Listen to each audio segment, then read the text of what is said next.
جہالت اور ہدایت۔ راوی امیر منظر اور ابراہیم کے دوستوں میں سے ایک۔ ابراہیم اپنے بہت سے دوستوں پر بہت ترس کھاتے اور بہت کوشش کرتے ان کے لیے جو طاغوت کے دور جاہلیت کے خیالات میں ڈوبے ہوئے تھے، لیکن کچھ ان پڑھ نوجوانوں اور مقامی کھلاڑیوں میں نسلی اور محلے کے تعصبات کی وجہ سے نوجوانوں کے درمیان لڑائی جھگڑے اور چھرا گھومنے کے واقعات زیادہ دیکھنے کو ملتے۔ ابراہیم کا محمد نامی ایک دوست تھا۔ اس کا کلچر اور خاندان مقامی لوگوں کے ساتھ میل نہیں کھاتا تھا، لیکن اس نے ابراہیم کے ساتھ کئی بار مشق کی اور یہاں تک کہ حج حسن کے پہلوانی اکھاڑے پہ بھی آئے۔ وہ ابو مسلم کلب میں ایک کامیاب پہلوان تھے۔ وہ ابراہیم کے ساتھ جس طرح ابراہیم کے دوسرے دوست ابراہیم سے پیار کرتے تھے، محبت کرتے تھے، محبت چیمپئن شپ میں چمکے اور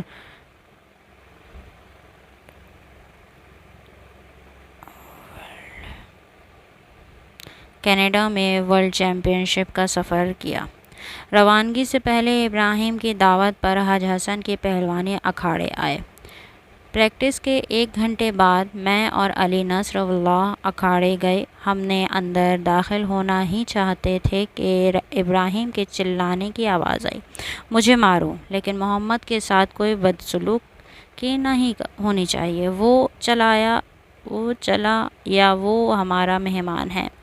اور اندر داخل ہوتے ہی ہم نے دیکھا کہ ایک جاہل گروہ کے 3 افراد ہاتھ میں چاقو لیے حملہ کرنے کے لیے موقع کا انتظار کر رہے ہیں۔ محمد نے بھی ابراہیم کے پیچھے پناہ لی ہے۔ ابراہیم بھی چلا رہا تھا اور پھر میں داخل ہوا اور ان میں سے ایک کو پکڑا اور اس کے ہاتھ سے چھری چھین لی۔ علی نصر اللہ نے بھی ایسا ہی کیا اور آخری شخص ابراہیم کے حملے سے زمین پر گر گیا۔ مار پیٹ کے بعد فرار ہو گئے۔ محمد نے ابراہیم کو الوداع کہا اور چلے گئے۔ یہ محمد اسی سال عالمی چیمپئن بن گئے۔ بعد میں وہ ایک کے بعد ایک ترقی کے مرحلے سے گزرتے رہے، یہاں تک کہ حولیہ برسوں میں وہ قومی ریسلنگ ٹیم کے ہیڈ کوچ بن گئے۔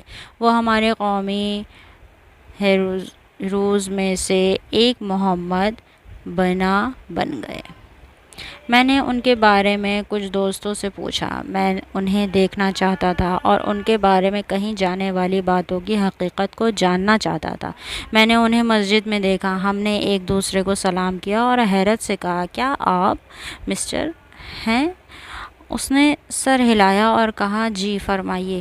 میں ایک لمحے کے لیے رکا اور اس کے چہرے پر غور کیا۔ ایک بوڑھے آدمی کے آثار اس کے سر و چہرے پر نظر آ رہے تھے، لیکن اس کی عمر ابراہیم کے برابر تھی۔ اس کا اخلاق اور برتاؤ اس وضاحتوں سے میل نہیں کھاتا تھا جو میں نے سنا تھا۔ میں نے سنا تھا کہ ابراہیم ہادی نے ان کی جیل سے رہائی کے لیے 12 دستاویز جمع کروائے تھے۔ میں نے سنا تھا کہ وہ ان لوگوں میں سے تھا جو چھریاں، چاقو وغیرہ، اور ابراہیم کو اس کے اعمال نے بہت پریشان کیا، لیکن اب خدا کے اس بندے نے کئی سالوں سے اپنی اول وقت اور باجماعت نماز نہیں چھوڑی ہے، یہاں تک کہ وہ اپنی صبح کی نماز مسجد اور باجماعت ادا کرتا ہے۔ اس کے پاس پیشہ ورانہ طور پر اسپورٹس کلب بھی ہے اور نوجوانوں کے کھیلوں کے لیے اس نے بہت محنت کی ہے۔ وہ مقامی مذہبی برادری کا رکن ہے اور بہت سے مقامی لوگ ان پر بھروسہ کرتے ہیں۔ میں نہیں جانتا تھا کہ اس کے ساتھ بحث کہاں سے شروع کروں۔ میں نے کہا، میں ابراہیم ہادی کے بارے میں بات کرنا چاہتا ہوں۔ اس نے ایک گہری سانس لی اور کہا، ابراہیم، تم نہیں جانتے کہ وہ کیسا ورزش کار تھا۔ وہ کشتی میں ماسٹر تھا اور اس کا کوئی حریف نہیں تھا۔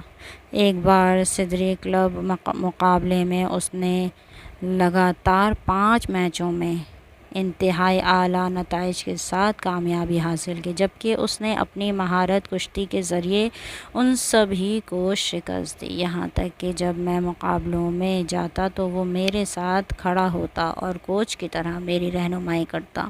میں نے اسے روکا اور کہا، میں نے سنا ہے کہ ابراہیم نے تم جیسے لوگوں کی رہنمائی کے لیے بہت محنت کی، اس نے بہت وقت صرف کیا۔ اور اس کی بات کا لہجہ بدل گیا، وہ تلخی سے مسکرایا اور اس کی آنکھوں میں آنسو آ گئے۔ اس نے توقف کیا اور کہا، خدا جانتا ہے اس نے میری اور مجھ جیسے دوسروں کی رہنمائی کے لیے کتنی محنت کی۔ پھر اس نے بات جاری رکھی، میں اپنے ارد گرد برے دوستوں کی وجہ سے ہمیشہ چاقوؤں اور واروں کی تلاش میں رہتا تھا، البتہ اس وقت کی صورتحال بھی یہی تھی کہ میں بھی دوسروں سے کم نہیں تھا۔ مجھے چھریاں گھونپنے کی وجہ سے کئی بار قید کیا گیا اور ابراہیم نے میری رہائی کے لیے ایک دستاویز چھوڑی۔ میں نے اسے کتنا پریشان کیا، وہ گرمی اور سردی میں ہمارے محلے دولاب میں ہمارے گھر آتا اور مجھ سے باتیں کرتا اور مجھے مشورہ دیتا۔ اس نے جو کچھ کہا اس میں سے زیادہ تر لڑائی نہ کرنے وغیرہ کے بارے میں تھا۔ ہم بھی جوانی اور جہالت کے عروج پر تھے اور نہ سمجھے، لیکن ابراہیم نے ہمیں اتنا وقت دیا کہ ہماری زندگی کا رخ بدل گیا۔ میں انقلاب کے دنوں کو نہیں بھولوں گا۔ ایک بار تیز بارش میں وہ ہمارے گھر کے دروازے پر آیا، اپنا سر پاؤں تک گیلا کیے اس نے مجھ سے کتنی باتیں کیں، چاقو کو ایک طرف رکھ کر لوگوں سے پرسکون انداز میں بات کرنے کی کوشش کریں اور لڑائی نہ کریں وغیرہ۔ ابراہیم ہمیں سب سے زیادہ جو نصیحت کرتے وہ یہ تھی کہ یا تو علم کی تلاش میں جاؤ یا پھر کام اور زندگی۔ میں بھی کہیں کام کاج کے لیے نہیں جاتا تھا، اس لیے اس نے فن کے شعبے میں جہاں کچھ دن پہلے ہی اس نے کام شروع کیا تھا مجھے بھی وہاں مشغول کیا۔ خلاصہ، اپنی شہادت سے پہلے ابراہیم نے ہمیں کام اور کاروبار میں لگا دیا اور خود چلے گئے۔ ابراہیم چلے گئے اور ان کی حرارت ہمیشہ ہمارے دلوں میں رہ گئی۔ وہ ایک لمحے کے لیے رکا، اس نے اپنے آنسو پوچھتے ہوئے کہا، خدا نے ابراہیم کو ہمارا ہاتھ پکڑنے کے لیے بھیجا تھا۔ میں اس وقت ملک کے ایک تجربہ کار اور ریسلنگ چیمپئن کی خدمت میں کام کر رہا ہوں۔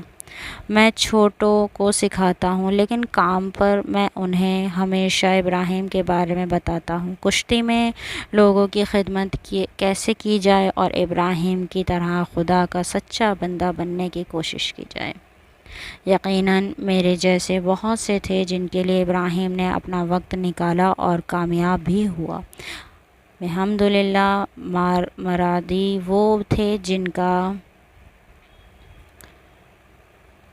62 کلو گرام ریسلنگ میں کوئی حریف نہیں تھا۔ انقلاب کے دنوں میں سب کہتے تھے کہ ہم اسے قومی ٹیم میں دیکھیں گے، لیکن ابراہیم سے اس کی دوستی ہو گئی۔ وہ کشتی سے نکل کر محاذ پر چلا گیا اور اس کی عاقبت شہادت پر ختم ہوئی۔ قاسم ہمارے ایک اور ساتھی تھے، میری طرح اس کے پاس ہمیشہ چاقو رہتا تھا اور وہ لڑاکو تھا۔ وہ بھی ابراہیم کا شکار بن گیا، یعنی ابراہیم کی کشش اور وجودی ایمان نے انہیں بھی اپنی طرف متوجہ کیا۔ وہ مجھ سے بہتر بدل گیا، وہ ابراہیم کے ساتھ محاذ پر گیا اور ایک کے بعد دیگرے سیڑھیاں چڑھتا گیا۔ میں نے سنا ہے کہ وہ حال ہی میں بٹالین کمانڈر بنے تھے کہ شہید ہو گئے۔ خدا ان سب پر رحم کرے اور ہمیں بھی ان میں شامل کرے۔ خدا ہمارے خطاؤں کو معاف کرے۔ وہ یہ الفاظ کہہ کر اٹھ کھڑا ہوا جبکہ وہ غمگین تھا اور آنکھوں میں برسات تھی۔ اس نے الوداع کہا اور چلا گیا۔ ورزش گاہ، راوی استاد شیر گیر۔ تہران کے جنوب میں اور شہید آیت اللہ سعیدی کے پڑوس میں 50 سال سے زیادہ پرانی ایک ورزش گاہ ہے۔ چونکہ ہمارے پرانے تہران میں 7 یا 8 جم تھے اور ہمارے چیمپئن انہیں چند ورزش گاہوں میں اور کم سہولیت کے ساتھ تربیت حاصل کرتے تھے۔ اس وقت اس کلب میں ہمارے پاس کشتی اور ورزش کے سارے ضروری وسائل تھے اور شوق و رغبت اور مشقت کے ساتھ کام کرتے تھے۔ خدا تمام گزرے ہوئے لوگوں پر رحم کرے۔ مجھے اس وقت کے سارے ورزش کوچ اچھی طرح یاد ہیں۔ مرحوم جناب گودرزی اور مرحوم محمد نے ہمارے دوستوں کے لیے بہت محنت کی، یہاں تک کہ ہم نے ورزش گاہ کے قریب کسی مقام پر باجماعت نماز کا بھی انتظام کر رکھا تھا۔ ان 50 سالوں میں نے اس ماحول میں ہر طرح کے لوگ دیکھے ہیں۔ عالمی چیمپئنز نے بھی اسی ورزش گاہ میں تربیت حاصل کی، محمد سے لے کر، لیکن جو چیز میرے لیے اہم رہی وہ ہے بہادری کے اخلاق اور کردار کا مسئلہ۔ میں نے ان تمام پہلوؤں کے لیے مخصوص مشقوں کے منصوبے بندی کی اور لکھی جو ابتدائی کورس کر رہے تھے۔ اگرچہ اس کے بعد کئی سال گزر چکے ہیں، لیکن مجھے ابراہیم ہادی اچھی طرح یاد ہیں۔ وہ کشتی اکھاڑے سے یہاں آیا تھا۔ ایسا نہیں ہے کہ میں شہید کے طور پر اس کی تعریف کرنا چاہتا ہوں، میرے دوست مجھے جانتے ہیں، میں اس مزاج کا بندہ نہیں ہوں۔ میرے یہاں ایتھلیٹ تھے جو شہید بھی ہو گئے، لیکن جب تک وہ میرے سامنے تھے ان کی کوئی تعریف نہیں تھی۔ وہ اچانک بدل گئے اور چلے گئے، لیکن ابراہیم میں ایسی خصوصیات تھیں جو انہیں سب سے الگ کرتی تھی۔ اتنے سالوں کے بعد مجھے یہ باتیں اچھی طرح یاد ہیں۔ وہ بہت کم بولتا تھا۔ اس وقت کے بہت سے نوجوانوں کے برعکس وہ پاک باز تھا۔ کشتی اس کا ہدف نہیں تھا۔ وہ ورزش گاہ اس لیے آتا تھا تاکہ جسم مضبوط ہو جائے۔ وہ تمام کھلاڑیوں کے ساتھ اچھا سلوک کرتا تھا۔ اس نے ان پر اثر انداز ہونے کی کوشش کی۔ کشتی میں داخل ہونے کے پہلے ہی سالوں میں ہمارے ایک پہلوان کو اپنی طرف جذب کیا تھا۔ وہ ہمیشہ اس کے ساتھ رہتا تھا۔ کچھ عرصے تک اس پہلوان نے ابراہیم کی طرح اول وقت کی نماز وغیرہ کی طرف توجہ دینے لگا۔ وہ کھیلوں کا چیمپئن بننے آیا تھا، لیکن ابراہیم نے اسے چیمپئن شپ اور عزادار کے عروج پر پہنچا دیا۔ بعد میں وہ سپہ پاسداران انقلاب اسلامی کے کمانڈروں میں سے ایک اور لشکر سید الشہداء کا جانشین بن گیا۔ شہید حاج جعفر جنگروی وہی طاقتور پہلوان تھے جن کی ابراہیم سے دوستی نے ان کی زندگی کا رخ بدل دیا۔ ابراہیم جب ہمارے ہاں تھے تو قوی چیمپئن جتنا بڑا نہیں تھا، لیکن وہ بہت محنتی اور اچھی پریکٹس کرنے والا تھا۔ اس کے پاس دلچسپ اور عجیب روحیت تھی۔ میں نے کئی بار دیکھا کہ میچوں میں وہ اپنے حریف کو موقع دیتا کہ وہ اسے پچھاڑ دے۔ میں نے اس پر اعتراض کیا کہ فلاں طریقے استعمال کیوں نہیں کرتے وغیرہ۔ اس نے کہا، اچھا بھائی، اس بندے نے بھی مشق کی ہے اور بہت تکلیفیں بھی اٹھائی ہیں، وہ بھی اپنے مخالف کو پچھاڑنا چاہتا ہے۔ میں واقعی سمجھ نہیں پایا کہ ابراہیم کیا کہہ رہا ہے۔ کیا یہ ممکن ہے کہ کوئی شخص یہ سب مشق کرے اور میچ میں اپنے حریف سے دلسوزی کا اظہار کرے؟ اس میں ایک خاص بہادری کا جذبہ تھا۔ مجھے یاد ہے مرحوم گودرزی جب بچوں کو کشتی کی ٹیکنیک سکھاتے ہوئے مرحوم تختی اور مرحوم طیب اور اس سرزمین کے مشہور ہے فیروز کے بارے میں بات کرتے تھے، ابراہیم سب سے زیادہ سنتا اور عمل کرتا۔ اس نے بہادری کا راستہ اور طریقہ اچھی طرح سیکھا۔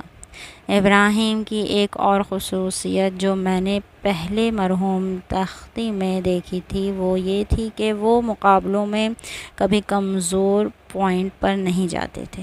اگر اسے معلوم ہوتا کہ اس کے مخالف کی بائیں ٹانگ میں چوٹ ہے تو وہ کبھی اس پر حملہ نہیں کرتا۔ ایک بار ٹریننگ میچ کے دوران ابراہیم اپنے برابری وزن والے سے کشتی لڑ رہا تھا۔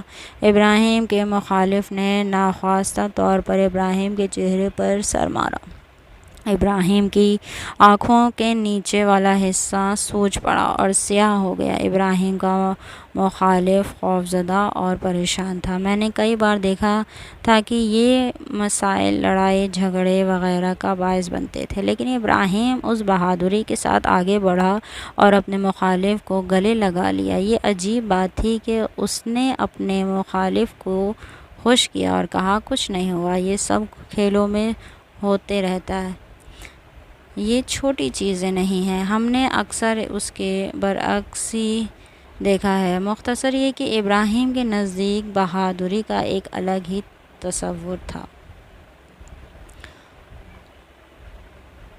حق الناس، راوی محمد سعید صالح تاش۔ ہمارا گھر صدری ورزش گاہ کے پیچھے تھا۔ میں عباس ہادی کا ہم جماعت تھا۔ ہمارے پڑوس میں ایک مہربان اور مغرور خاندان کا گھر تھا جہاں ہمارا آنا جانا رہتا تھا۔ تب مجھے پتہ چلا کہ اس خاندان کے والدہ عباس ہادی کے خالہ ہیں۔ میں اور میرا بھائی جڑواں تھے اور عباس کی وجہ سے ہماری ابراہیم سے دوستی ہو گئی۔ جب بھی ہم اسے دیکھتے اور ہمارے پاس مٹھی بھر پستے اور بادام لے کر آتا، وہ ہم گرمجوشی کے ساتھ ملتا تھا۔ بعد میں مجھے معلوم ہوا کہ وہ سب سے اسی طرح ملتا ہے، جو کوئی بھی اس سے ایک بار ملتا اس کا شیفتہ ہو جاتا۔ میں اب تقریباً 60 سال کی عمر خدا سے پا کر جی رہا ہوں۔ میں خدا کا شکر ادا کرتا ہوں کہ اپنی زندگی کے دوران، خاص طور پر ہماری جوانی کی ابتدا چند سالوں میں، اس نے اپنے ایک نیک بندے کو ہماری زندگیوں کے راہ میں ڈال دیا۔ یقین جانیے ہم نے ابراہیم کے ساتھ اچھے ہونے کا مطلب سمجھا۔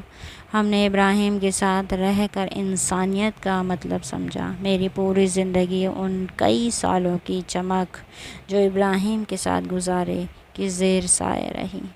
میرے بچوں نے مجھ سے ابراہیم کی یادیں کئی بار سنی ہیں۔ میں بہت سے مقامی شہیدوں کے ساتھ رہا، وہ سب عظیم آدمی تھے، لیکن ابراہیم کا ان میں سے کسی سے موازنہ نہیں ہے۔ مجھے یاد ہے کہ ہم ابراہیم کے ساتھ پہاڑ پر گئے تھے۔ سفر کے شروع میں ہی میری پیر میں موچ آ گئی۔ ابراہیم مجھے اپنی پیٹھ پر اٹھا کر لے گیا اور آپ نہیں جانتے کہ یہ کتنا لمبا اور مشکل راستہ تھا۔ اگر کوئی اور ان کی جگہ ہوتا تو کہتا، تم اس وقت تک ٹھہرو جب تک میں واپس نہ آ جاؤں، لیکن وہ بھی چاہتا تھا کہ اس کی ٹانگیں مضبوط ہوں، اور وہ یہ بھی نہیں چاہتا تھا کہ رفیق راہ بنے۔ کولچال کی طرف ڈھلوان ہے جو بہت اونچی ہے، آدمی بوجھ کے بغیر تھک جاتا ہے۔ ابراہیم مجھے اپنے کندھے پر اٹھا کر پہاڑ پر چڑھ گیا۔ میں واقعی شرمندہ ہوا۔ دوسری طرف میں نے اس کی جسمانی طاقت کو آفرین کہا۔ میرا ایک دوست ہے جس کا نام آغا فخری ہے، جس نے اپنی دکان میں جناب ابراہیم کی تصویر لگا رکھی ہے۔ میری کوہ پیمائی کی کہانی کی طرح اس کے ساتھ بھی ہوا اسے ابراہیم سے محبت ہو گئی۔ مختصر یہ کہ ابراہیم سے ہماری دوستی جاری رہتی، اتنی کہ میں اور میرے بھائی کے فکر و خیالات میں ابراہیم کا نام و ذکر تھا۔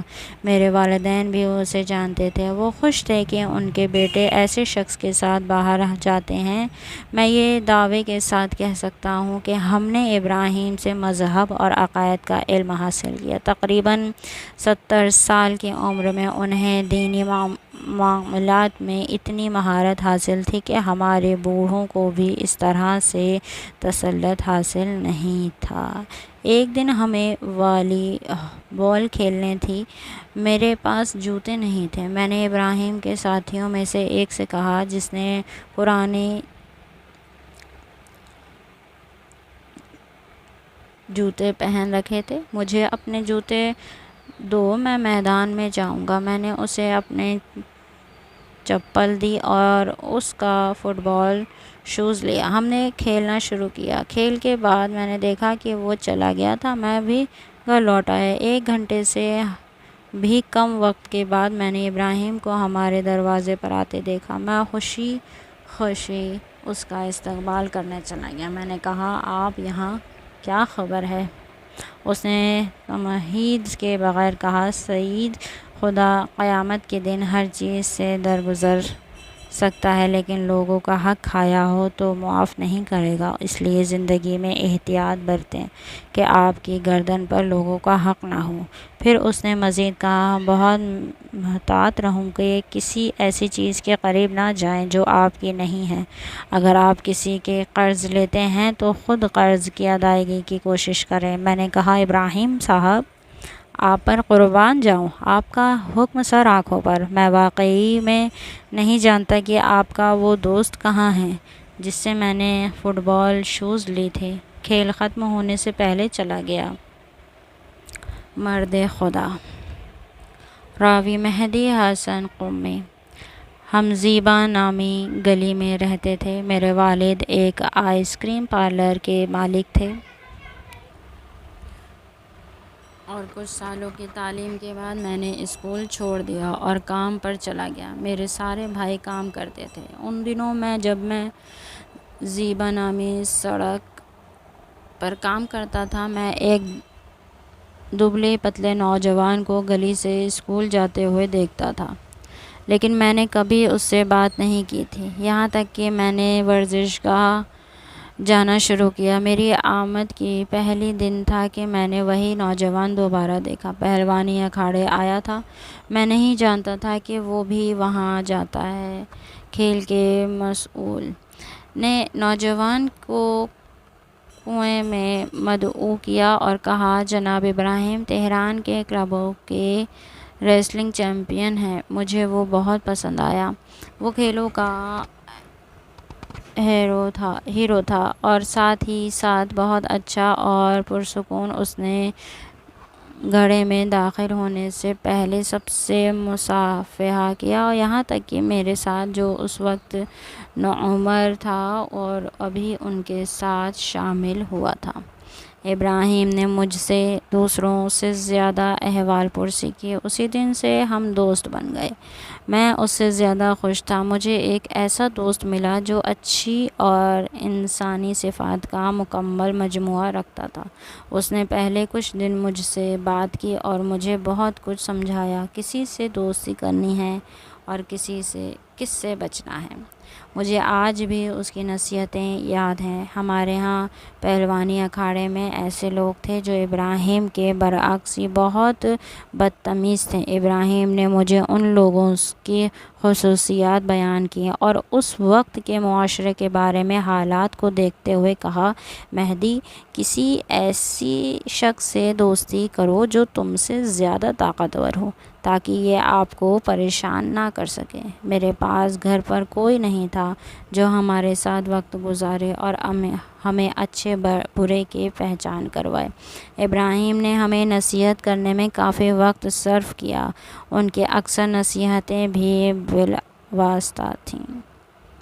پھر وہ ہمیں مسجد کی طرف لے گئے ہیں۔ اتنی جلدی اہل مسجد نہیں ہوا، یہاں تک کہ جب ابراہیم وضو کے لیے جاتے میں بھی مسجد سے نکل جاتا، لیکن رفتہ رفتہ ابراہیم کی کردار کی کشش نے ہمیں اہل مسجد بنا دیا، یعنی میں اس کی محبت کے لیے مسجد گیا تھا۔ ابراہیم منفرد خصوصیات کا حامل نوجوان تھا۔ وہ ایسے کام کرتا تھا جو ہمارے لیے عجیب تھے۔ میں ایک دفعہ مسجد میں داخل ہوا، میں باتھ روم جانا چاہتا تھا۔ میں نے دیکھا کہ 2 لوگ تہی جانے سے یہ کہتے ہوئے واپس آ رہے ہیں، بیت الخلا کا کنواں بند ہو گیا ہے، ہم نماز کے لیے گھر جاتے ہیں۔ میں بھی واپس جانا چاہتا تھا۔ اسی وقت ابراہیم آ گیا اور یہ باتیں سن کر اس نے آستین لپیٹ لی اور تہی خانے میں چلا گیا۔ وہ باتھ روم کے اندر گیا اور دروازہ بند کر دیا۔ 15 منٹ بعد اس نے دروازہ کھولا۔ اس نے ٹوائلٹ اچھی طرح کھولا تھا اور سب کچھ دھو کر صاف کیا تھا، پھر خود ہاتھ دھونے لگے۔ ابراہیم اپنے آپ کو خدا کے سامنے کچھ نہیں سمجھتا تھا۔ وہ خدا کی رضا کے لیے ہر ممکن کوشش کرتا تھا اور اللہ کے لیے تواضع رکھتا تھا، اور اللہ نے بھی لوگوں کی نظروں میں اسے ایک الگ ہی عظمت و عزت عطا کی تھی۔ شاعر کے بقول انکساری سیکھ اگر اونچے مقام کا طالب ہے۔ کہا جاتا ہے کہ انسان کا دوست اسے جہنم یا جنت میں لے جا سکتا ہے۔ اسی طرح کا ایک جملہ قرآن کریم میں موجود ہے، یعنی بہت سے لوگ اگر وہ جہنم میں جائیں تو وجہ ان کے ساتھیوں میں تلاش کرنے چاہیے۔ میں نے ان سالوں میں بہت سے ایسے لوگوں کو دیکھا جو فاسقوں سے دوستی کر کے تباہ ہو گئے، اور اس کے برعکس میں نے ان لوگوں کو بھی دیکھا جنہیں ابراہیم جیسے افراد کی دوستی جنت کی طرف لے گئی تھی۔ ان کی بہت سے نام اور تصاویر محلے کی گلیوں میں نصب ہیں۔ نوجوانوں کی کمیٹی نے محلے میں کام شروع کیا۔ ابراہیم کمیٹی کے رکن تھے، لیکن انہوں نے کبھی کوئی عہدہ قبول نہیں کیا۔ اس کے برعکس ہمیں عہدہ اور ریاست پسند تھی۔ ابراہیم بہت عام، سادہ اور مخلصانہ طریقے سے نوحہ پڑھتے تھے۔ میں نے کئی بار دیکھا تھا کہ ایک نوجوان نوحہ خوانی کرنا چاہتا تھا۔ ابراہیم نے نوحہ خوانی کے بیچ میں مجلس کو اس نوجوان کے حوالے کر دیا، اور اس نے خود اس کی مدد کی کہ وہ مجلس کو بہتر طریقے سے چلا سکے۔ اگر سنتے کہ مجلس میں کوئی اور نوحہ خوانی کرنے والا ہے تو ہرگز خود نوحہ خوانی نہ کرتے۔ امام حسین علیہ السلام کی مجلس کے بارے میں ان کا نظریہ بالکل بھی ہمارے جیسا نہیں تھا۔ وہ اہل بیت کی مجلس میں صرف سیکھنے کے لیے آتا تھا۔ مجھے یاد ہے کہ مصطفیٰ تقوی کے گھر میں حاج مصطفیٰ کے والد نے ابراہیم کو بہت اصرار کیا، لیکن اس نے نوحہ خوانی نہیں کی۔ اس نے اصرار کیا اور ابراہیم نے کہا، یہاں حاجی ماشاء اللہ عابدی حاضر ہیں، میں نہیں پڑھوں گا۔ مختصر یہ کہ میں ابراہیم کی خصوصیات کے بارے میں جتنا کہوں کم ہے۔ میرے والد جو برسوں تک ہر قسم کے انسانوں کے ساتھ زندگی گزارتے رہے، مجھ سے کہا کرتے تھے، تمہارے ساتھیوں میں سب سے بہترین ابراہیم ہادی ہیں، وہ جو کہے غور سے سنو۔ حتیٰ میرے بھائی جو دینی معاملات میں کوئی خاص توجہ نہیں دیتے تھے، وہ بھی ابراہیم کی تائید کرتے تھے اور ان کی باتوں پر کوئی تبصرہ نہیں کرتے تھے۔ میں جرأت کے ساتھ کہتا ہوں کہ اگر اللہ نے ابراہیم کو میری زندگی کے سفر میں نہ قرار دیا ہوتا تو نہیں معلوم کیسی بدبختی میرے نصیب ہو جاتی۔ نہ صرف میں بلکہ بہت سے نوجوانوں اور مقامی لوگوں کو جانتا ہوں۔ اگر ابراہیم ان کا رول ماڈل نہ ہوتا تو معلوم نہیں ان کا کیا حال ہوتا۔ اگر ابراہیم نے کھیل کود کو اپنایا تھا تو اس کا تعلق ان کے اخلاص اور روحانیت سے بھی تھا۔ وہ اس طرح خدا کے بندوں کی خدمت کرنا چاہتا تھا۔ میں نے ابراہیم کو یہ کہتے ہوئے سنا، جس دن میں نے کشتی شروع کی میرے والد نے مجھے مشورہ دیا اور کہا، کشتی میں تمہارے مقصد چیمپئن بننا نہیں ہے، دوسروں کو شکست دیں کر اپنے لیے مقام پیدا کرنے کی کوشش نہ کریں، کھیلوں کے ساتھ لوگوں کی خدمت کرنے کی کوشش کریں۔ مختصر یہ کہ خدا نے ایک حقیقی انسان دکھانے کے لیے ابراہیم کو ہماری زندگیوں کے راستے پر ڈالا۔ اس آدمی کی شخصیت کے دیگر پہلوؤں کو جاننے کے لیے میں آپ کو ایک اور مثال دیتا ہوں۔ زیبا گلی میں ایک شخص رہتا تھا جو نشے کا عادی تھا۔ وہ اپنے گھر والوں سے بہت پریشان تھا۔ ابراہیم نے اسے وہاں سے نکالنے کی بہت کوشش کی، لیکن وہ کامیاب نہیں ہوا۔ پھر اس سے مخاطب ہو کر کہا، تم اپنے گھر والوں کو کیوں پریشان کر رہے ہو؟ اس نے کہا، یہ میرے ہاتھ میں نہیں ہے، مجھے مواد کے لیے ہفتے میں کچھ رقم کی ضرورت ہے، اگر مجھے مل جائے تو میرا ان سے کوئی تعلق نہیں۔ ابراہیم نے 1 سال تک اس شخص کی منشیات کی قیمت ادا کی، بشرطے کہ یہ شخص اپنے گھر والوں کو پریشان نہ کرے۔ 1 سال تک اس کے گھر والے اور رشتہ دار سکون میں رہے، پھر ابراہیم کو شہید کر دیا گیا۔ وہیں اس نشے شخص نے ہمیں یہ کہانی سنائی۔ ابراہیم کے کچھ عرصے بعد ان کا انتقال بھی ہوا۔